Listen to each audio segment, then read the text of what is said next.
നമസ്കാരം. എല്ലാ പ്രേക്ഷകർക്കും പുതിയ വീഡിയോയിലേക്ക് സ്വാഗതം. ഇന്നത്തെ വിഷയം ലങ് ഫൈബ്രോസിനെ പറ്റിയാണ്. ശ്വാസകോശത്തിൻ്റെ സ്വാഭാവിക സ്ഥിതി മാറി കട്ടിയായി പോകുന്ന ഒരു രോഗവിശേഷമാണ് ലങ് ഫൈബ്രോസ്. ഇതൊരു ഇൻറ്റർസ്റ്റീഷ്യൽ ലങ് ഡിസീസാണ്. അപ്പോൾ നമുക്കറിയാം, നമ്മൾ പരസ്യത്തിൽ കണ്ടിട്ടുണ്ട് ശ്വാസകോശം സ്പോഞ്ച് പോലെ എന്നൊക്കെ പറയുന്നത്.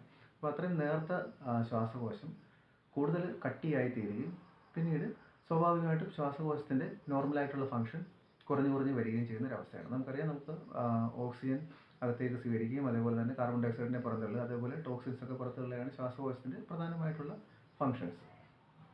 അപ്പോൾ സ്വാഭാവികമായിട്ടും ബ്ലഡിൽ ഓക്സിജൻ കുറഞ്ഞു പോയി കഴിഞ്ഞാൽ അത് നമ്മുടെ അവയവങ്ങളുടെ പ്രവർത്തനത്തെ ബാധിക്കും. അതുപോലെ തന്നെ പിന്നീട് ഓക്സിജൻ്റെ അളവ് കുറഞ്ഞ് കാലക്രമത്തിൽ കൂടുതൽ കോംപ്ലിക്കേഷൻസിലേക്ക്, ഹാർട്ട് ഫെയിലിയർ, ലങ് ഫെയിലിയർ പോലുള്ള കണ്ടീഷൻസിലോട്ടൊക്കെ രോഗി എത്തിച്ചേരാനുള്ള സാധ്യതയുണ്ട്. ഇന്ന് പ്രധാനമായിട്ടും വീഡിയോയിലൂടെ ചർച്ച ചെയ്യുന്നത് ലങ് ഫൈബ്രോസിൻ്റെ കാരണങ്ങളും അതിൻ്റെ ലക്ഷണങ്ങളും ആയുർവേദത്തിലുള്ള ചികിത്സയെ പറ്റിയൊക്കെയാണ്.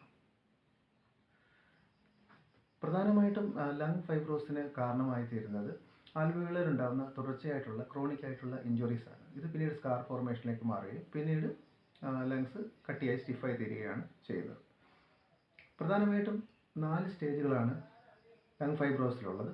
മൈൽഡ്, മോഡറേറ്റ്, സീവിയർ, അഡ്വാൻസ്ഡ് സ്റ്റേജുകളാണുള്ളത്. മൈൽഡ് സ്റ്റേജിൽ സ്വാഭാവികമായിട്ടും ലക്ഷണങ്ങൾ വളരെ കുറവായിരിക്കും. ഡ്രൈ കഫൊക്കെ ആയിരിക്കും രോഗികൾക്ക് പ്രകടമായിരിക്കും. ഒരു മോഡറേറ്റ് സ്റ്റേജ് വരുമ്പോഴത്തേക്ക് രോഗികൾക്ക് ശക്തമായ ശ്വാസമുട്ടൽ ഉണ്ടാകാനുള്ള സാധ്യതയുണ്ട്.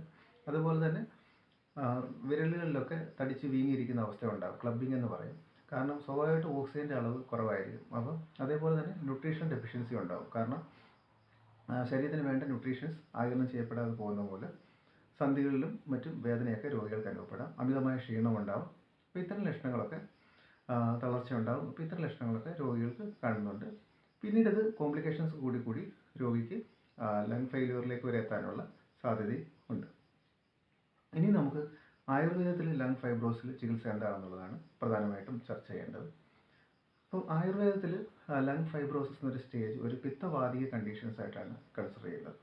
അപ്പോൾ ഈ ഒരു സ്കാറിങ്ങിന് ഇതിൻ്റെ സ്റ്റേജ് നേരത്തെ പറഞ്ഞു, മൈൽഡ്, മോഡറേറ്റ്, സീവിയർ എന്നുള്ള. അപ്പോൾ ഇതിന് മൈൽഡ് സ്റ്റേജിലുള്ളവരെ മോഡറേറ്റിലേക്ക് പോകാതെ എങ്ങനെ നമുക്ക് അതിൻ്റെ ആ ഡിസീസ് പ്രോഗ്രഷനെ അറസ്റ്റ് ചെയ്യാൻ പറ്റും, അതാണ് പ്രധാനമായിട്ടുള്ള ചികിത്സ. അതേപോലെ തന്നെ നേരത്തെ പറഞ്ഞ ശ്വാസമുട്ടലുകൾ, അപ്പോൾ രോഗികൾക്കുണ്ടാകുന്ന അനുബന്ധമായ ബുദ്ധിമുട്ടുകൾ, ന്യൂട്രീഷൻ ഡെഫിഷ്യൻസി, ഇങ്ങനെയുള്ള അനുബന്ധമായ ബുദ്ധിമുട്ടുകൾ പരിഹരിക്കുക. അതിന് ശമന ചികിത്സകൾ അല്ലെങ്കിൽ റെഗുലേറ്ററി മെഡിക്കേഷൻസ് ആണ് കൂടുതലായിട്ട് ഫോക്കസ് ചെയ്യുന്നത്.